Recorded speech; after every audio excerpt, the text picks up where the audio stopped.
ಮಲ್ಲಿಗೆಪುರ ಅನ್ನೋ ಊರು. ಹೆಸರಲ್ಲಿ ಮಾತ್ರ ಮಲ್ಲಿಗೆ ವಾಸನೆ, ಆದರೆ ಊರು ಪಾಳು ಬಿದ್ದ ಕೊಂಪೆ ಆಗಿತ್ತು.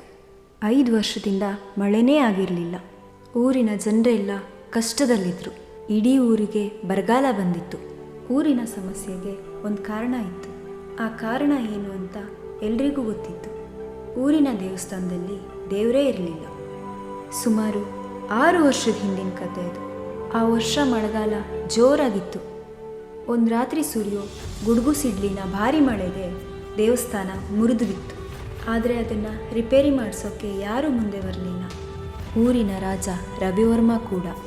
ಅದು ಸಾಲದು ಅಂತ ಮುರಿದು ಬಿದ್ದ 6-7 ತಿಂಗಳಿಗೆ ದೇವ್ರ ಮೂರ್ತಿ ಕೂಡ ಕಳ್ತನ ಆಯಿತು. ಅಲ್ಲಿಂದ ಶುರುವಾಯ್ತು ನೋಡಿ ಇಡೀ ಊರಿಗೆ ಕೇಡ್ಗಾಲ. ಅವತ್ತು ನಿಂತ ಮಳೆ ಮತ್ತೆ ಬರಲೇ ಇಲ್ಲ. ಅವತ್ತು ಹೋದ ನೆಮ್ಮದಿ ಮತ್ತೆ ಸಿಗಲೇ ಇಲ್ಲ. ಈ ವರ್ಷವೂ ಪರಿಹಾರ ಮಾಡಲಿಲ್ಲ ಅಂದರೆ ಊರು ಸ್ಮಶಾನ ಆಗುತ್ತೆ ಅಂತ ಊರಿನ ಹಿರಿಯರು ಹೇಳ್ತಾರೆ. ಇದಕ್ಕೆ ಪರಿಹಾರ ಏನು ಅಂತ ರಾಜ ಕೇಳಿದಾಗ, ಹೊರಗಿನಿಂದ ಶಿಲ್ಪಿಯನ್ನು ಕರೆಸಬೇಕು, ಇದೇ ಊರಿನ ಕಲ್ಲಿಂದ ಒಂದು ಮೂರ್ತಿ ಮಾಡಿಸ್ಬೇಕು, ಊರಿನ ದೇವಸ್ಥಾನ ಸರಿಯಾದರೆ ಊರು ಸರಿಯಾಗುತ್ತೆ ಅಂತ ಊರಿನ ಜ್ಯೋತಿಷಿ ಹೇಳ್ತಾರೆ. ಅವ್ರು ಹೇಳ್ದ ಹಾಗೆ ದೂರದಿಂದ ಶಿವಯ್ಯ ಅನ್ನೋ ಶಿಲ್ಪಿನ ಊರಿಗೆ ಕರೆಸ್ತಾರೆ. ಅದೇ ಊರಿನ ಕಲ್ಲನ್ನು ಬಳಸಿ ಮೂರ್ತಿ ಮಾಡೋಕ್ಕೆ ಹೇಳ್ತಾರೆ. ಸರಿ ಅಂತ ಒಪ್ಪಿ ಶಿವಯ್ಯ ಮೂರ್ತಿ ಕಿತ್ತೋಕೆ ಯೋಗ್ಯವಾಗಿರೋ ಕಲ್ಲನ್ನು ಊರೆಲ್ಲ ಹುಡ್ಕೋಕೆ ಶುರು ಮಾಡ್ತಾನೆ. ಮೊದಲು ಒಂದು ಕಲ್ಲಿನ ಹತ್ರ ಹೋಗ್ತಾನೆ. ನೀನು ಒಪ್ಪೋದಾದರೆ ನಿನ್ನನ್ನು ಕಿತ್ತಿ ದೇವರ ಮೂರ್ತಿ ಮಾಡ್ತೀನಿ ಅಂತ ಹೇಳ್ತಾನೆ.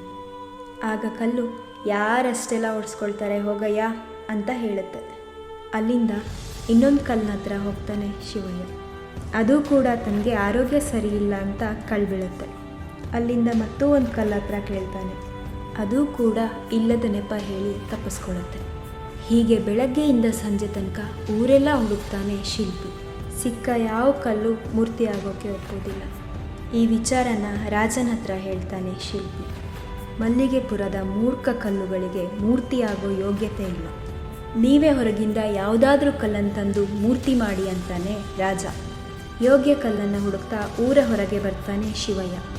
ಅಲ್ಲಿ ವರಾಹಿ ಅನ್ನೋ ಕಲ್ಲು ನದಿ ದಡದಲ್ಲಿ ಪುಟ್ಟ ಗುಡಿಸನ್ನ ಕಟ್ಕೊಂಡು ಜೀವನ ಮಾಡ್ತಿತ್ತು. ವರಾಹಿ ಕಲ್ಲಾಗಿ ಹುಟ್ಟಿದ್ರೂ ಸ್ವಭಾವದಲ್ಲಿ ಪುಟ್ಟ ಮಗು.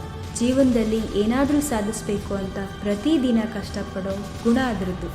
ವರಾಹಿ ಹತ್ರ ಬಂದ ಶಿವಯ್ಯ, ನೀನು ಒಪ್ಪೋದಾದರೆ ನಿನ್ನನ್ನು ಮೂರ್ತಿ ಮಾಡ್ತೀನಿ ಅಂತ ಹೇಳ್ತಾನೆ. ಕೂಡಲೇ ಖುಷಿಯಿಂದ ಒಪ್ಪಿಗೆ ಕೊಡುತ್ತೆ ವರಾಹಿ. ಶಿವಯ್ಯ ತನ್ನ ಕೆಲಸನ ಶುರು ಮಾಡ್ತಾನೆ. ಕೆಲವು ದಿನಗಳ ಬಳಿಕ ನಿರಂತರ ಉಳಿಪೆಟ್ಟನ್ನು ತಿಂದ ವರಾಹಿ ದೇವರ ಮೂರ್ತಿ ಆಗುತ್ತೆ. ಅಷ್ಟೇ ಅಲ್ಲ, ಆ ಊರಿನ ಗುಡಿಯಲ್ಲಿ ಕೂತು ಎಲ್ಲರಿಂದ ಪೂಜೆ ಮಾಡಿಸ್ಕೊಂಡು ಆ ಊರಿನ ಬರಗಾಲ ದೂರ ಮಾಡುತ್ತೆ.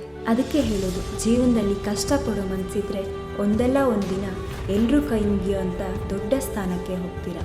ಅದನ್ನು ಬಿಟ್ಟು ಶಿಲ್ಪಿಯ ಉಳಿಪೆಟ್ಟು ಶಿಕ್ಷೆ ಅಂತ ಅಂದ್ಕೊಂಡ್ರೆ ಕೊನೆವರೆಗೂ ಕಲ್ಲಾಗೇ ಉಳಿತೀರ. ಈಗಿನ ಮಕ್ಕಳು ಅವ್ರ ತಂದೆ ತಾಯಂದರು ಸ್ಕೂಲ್ನ ರೂಲ್ಸ್ ಆ್ಯಂಡ್ ರೆಗ್ಯುಲೇಷನ್ಸ್ ತುಂಬಾ ವಿಚಿತ್ರ ಅನಿಸುತ್ತೆ. ಶಿವಯ್ಯ ಉಳಿಪೆಟ್ಟು ಕೊಟ್ಟಿದ್ದಕ್ಕೆ ವರಾಹಿ ಮೂರ್ತಿಯಾಗಿದ್ದು. ಈ ಸತ್ಯನ ಈಗಿನ ಎಲ್ಲ ತಂದೆ ತಾಯಂದರು ಅರ್ಥ ಮಾಡ್ಕೋಬೇಕಾಗಿದೆ.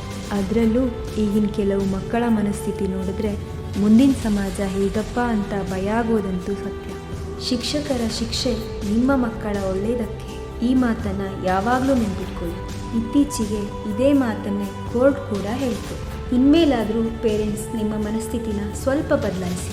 ಹಾಗೆ ಎಲ್ಲ ಟೀಚರ್ಸ್ಗೂ ಒಂದು ಕಿವಿ ಮಾತು, ಶಿಕ್ಷೆ ಕೊಡೋದು ತಪ್ಪಲ್ಲ, ಆದರೆ ಯಾವಾಗಲೂ ಶಿಕ್ಷೆನೇ ಕೊಡ್ತಾ ಇರೋದು ದೊಡ್ಡ ತಪ್ಪು. ಶಿಕ್ಷೆ ಕೊಡೋರು ಶಿಕ್ಷಕರಲ್ಲ, ಶಿಕ್ಷಣ ಕೊಡೋರು ನಿಜವಾದ ಶಿಕ್ಷಕರು.